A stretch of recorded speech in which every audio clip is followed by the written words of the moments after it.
राधे राधे महाराज जी। हाँ। आपके चरणों में मेरा प्रणाम। खुश रहिए। मेरा प्रश्न यही है कि जब मासिक धर्म आता है ना, तो जो भी 4-5 दिन के लिए हम कपड़े पहनते हैं, तो वही कपड़े पहन के हम भोग चढ़ा सकते हैं, कि भोग बना सकते हैं? नहीं, उस पूजा पाठ? मासिक धर्म के दौरान हमें मानसिक पूजा करनी है। हाँ, नहीं, उस समय हमें भगवान जी के लिए मानसिक भोग लगाना, मानसिक पूजा करना। हमें उस समय भोग का दूर से दर्शन कर लेना है, स्पर्श नहीं करना। वही ड्रेस पहन के हम बाद में पूजा नहीं, या... जब आप देखो, ऐसा है कि जो कपड़े मैंने आज पहने हैं, हाँ। अब ये कपड़े मैं धुलूंगा तभी ये दोबारा पहनने के लायक है। नहीं। आप एक कपड़ा जो पहन लें उसको यूज दोबारा तब करें जब धुल जाए। यही एक परंपरा है, शुद्ध परंपरा। मैं वही कि पूछ रही कपड़े हूँ कि धुल मैं कर, बाद में वही कपड़े धो हाँ, के पहन के पूजा हाँ, कर सकती हूँ, बिल्कुल वही भोग कपड़े, बना सकती हूँ। वही कपड़े धुल कर। लेकिन कोई कोई बोलता है कि वो अशुद्ध होता है। ना ना ना, धुल लिया ना, हाँ, और शुद्ध एक हो गया। क्वेश्चन है, जब हम सुबह जो ब्रेकफास्ट बनाते हैं, तो मैं थोड़ी बाद में पूजा करती हूँ कि मेरे हस्बैंड ड्यूटी जाएंगे, बच्चे जाते हैं स्कूल, तो मुझे 7:15-8 बज जाता है पूजा करने में जी। तो उन लोगों को तो ब्रेकफास्ट करके जाते हैं वो, तो वही मैं ब्रेकफास्ट जो रोटी सब्जी बनता है, मैं भोग चढ़ा सकती हूँ। वो पहले भोग लगा दो, फिर बच्चों को टिफिन में दो। जल्दी जाते हैं ना। हाँ, तो जल्दी चढ़ा दो ना। आप जल्दी नहा के सबसे पहले भगवान जी को 5 बजे तो उठ जाती हूँ मैं। हाँ, 5 बजे उठ के सबसे पहले फिर नहा 7 के, बजे स्कूल का बस होता है। आप जल्दी से उठ के नहा के और पहले भगवान जी को फटाफट नहला दिया करो। बाद में पूजा करना विस्तार से। पहले भगवान जी को जल डाल के नहला दिया, श्रृंगार भी बाद करना, टॉवेल लपेट के बिठाल दो भगवान जी को। हाँ। श्रृंगार बाद में, पूजा बाद में, बिठाल दिया ना, और उसके बाद जल्दी जो बना पहले भोग लगा दो। भोग लगा के बच्चों को पैक कर दो। ओके महाराज। राधे राधे गुरुदेव। राधे राधे। सर्वप्रथम आपके श्री चरणों में नमन। खुश रहिए। गुरुदेव, मैं आपके लिए सबसे पहले कहना चाहूँगा कि मैंने काफ़ी समय से मैं यात्रा पे हूँ, पैदल यात्रा पे। प्रभु की प्राण प्रतिष्ठा के बाद मैं पैदल यात्रा पे माटी लेके शहीदों की निकला था।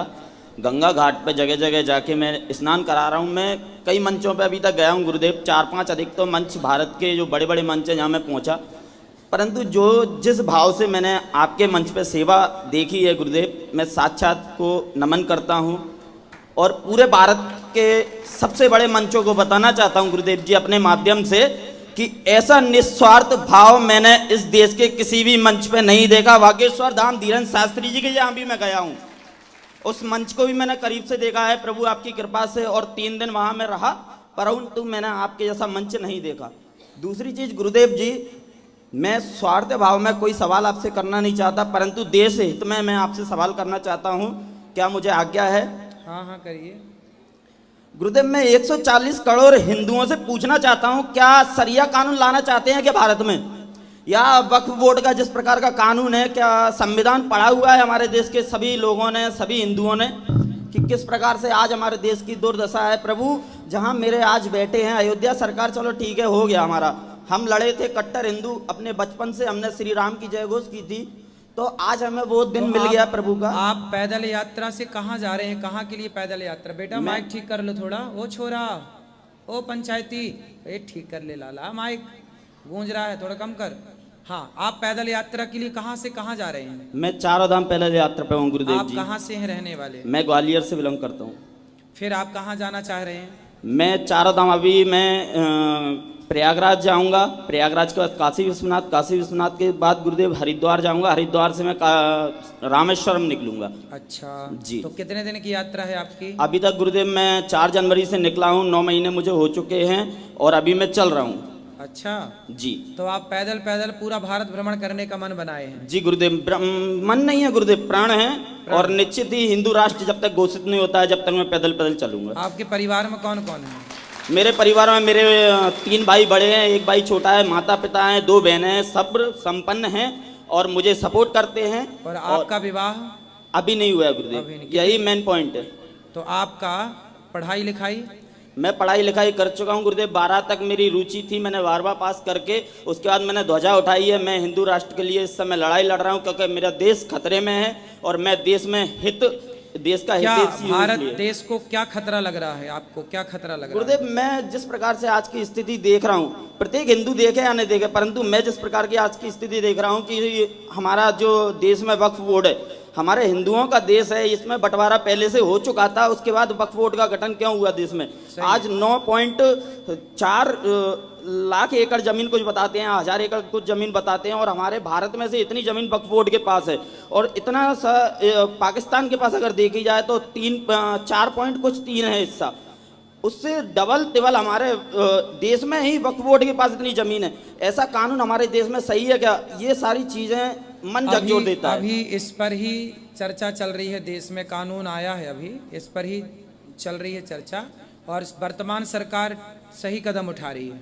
दूसरी चीज गुरुदेव जी, हमारे देश में कई हिस्से ऐसे हैं जहां प्रभु श्री राम के जय घोष करने के लिए हमें रोका जाता है, और जो अल्लाह अकबर और जैसे कि ये शब्द बोले जाते हैं उनको कोई नहीं रोकता। गुरुदेव, हमारे ही धर्म में, हमारे ही देश में, हमारे ही प्रभु को जय श्री राम घोष करने से क्यों रोका जाता है? और एक चीज, मैंने अयोध्या सरकार में तो प्रभु मन लगा के दर्शन किए, और मैं कहता हूं कि मैंने प्रभु को देखा है, मैंने प्रभु के दर्शन ही नहीं किए हैं। वहां मुझे साक्षात मिले थे, जो आज 9 महीने से मेरी मदद कर रहे हैं जगह जगह के कदम कदम पे। तो आज मैंने जब मथुरा दर्शन किए थे भूमि के, तो प्रभु मैं उस मन से दर्शन नहीं कर पाया था। प्रत्येक हिंदू क्या ऐसा सोचता है वहां जाके? आपने अभी जो पूछा उसका उत्तर ये है कि आजकल तो बहुत सारे हिंदू ही ऐसे हैं जो मज़ारों में जाके चादर चढ़ा रहे हैं। सबसे पहले तो उनको ये समझना चाहिए कि आप सनातनी हैं, आप सबसे श्रेष्ठ हैं, और आप जिस परंपरा को फॉलो करते हैं, पूरी दुनिया में सबसे प्राचीन परंपरा सनातन परंपरा है। इसलिए पहले आप अपने को राममय, राम भक्त बनाइए। आपको कहीं और जाके चादर चढ़ाने की आवश्यकता नहीं है, ये हर हिंदू को समझने की ज़रूरत है। कुछ हिंदू तो आज भी मज़ारों की पूजा कर रहे हैं, घरों में बनाए हैं कुछ लोग, तो आज भी उस मानसिकता से वो निकले नहीं हैं। तो गुरुदेव, ऐसे बड़े मंच से अगर हम लोग अपनी बात रखेंगे तो क्या ये हिंदू अपने में आप में बदलाव लाने की कोशिश नहीं करेंगे? हिंदू का बदलाव एक तरीके से हो सकता है। मैं हमेशा इस बात को मंच से बोलता हूँ और सब जगह जा जा के बोलता हूँ। हिंदुओं का बदलाव कर सकते हैं तो आप खुद हिंदू ही कर सकते हैं। मैं आपको बता दूं, आप देखिए, पाकिस्तान से खदेड़े गए तो भारत आए, आप बांग्लादेश से खदेड़े गए तो भारत आए, आप कश्मीर से खदेड़े गए तो भारत के कोने कोने में गए, और जिस दिन भारत से खदेड़े जाओगे कहाँ जाओगे, ये समस्या है, ये गंभीर मुद्दा है। इसलिए क्या करना है कि अपनी बेटी को झांसी की रानी बनाओ और अपने बेटों को शिवाजी बनाओ। एक आपके एक हाथ में गीता हो, आपके एक हाथ में गीता हो और दूसरे हाथ में गांडीव हो।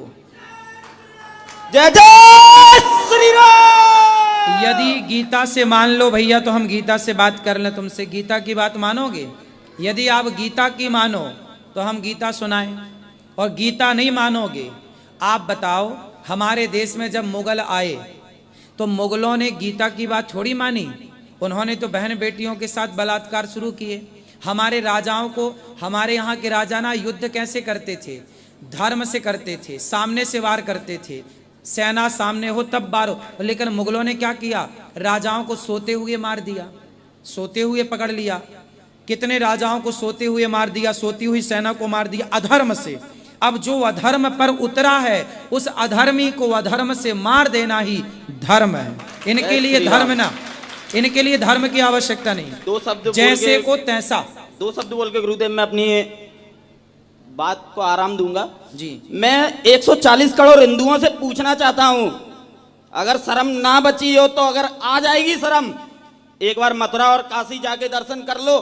जिसने वहां अपने भगवान के दर्शन कर लिए वो हिंदू नहीं है, उसको मैं काफिर ही कहूंगा।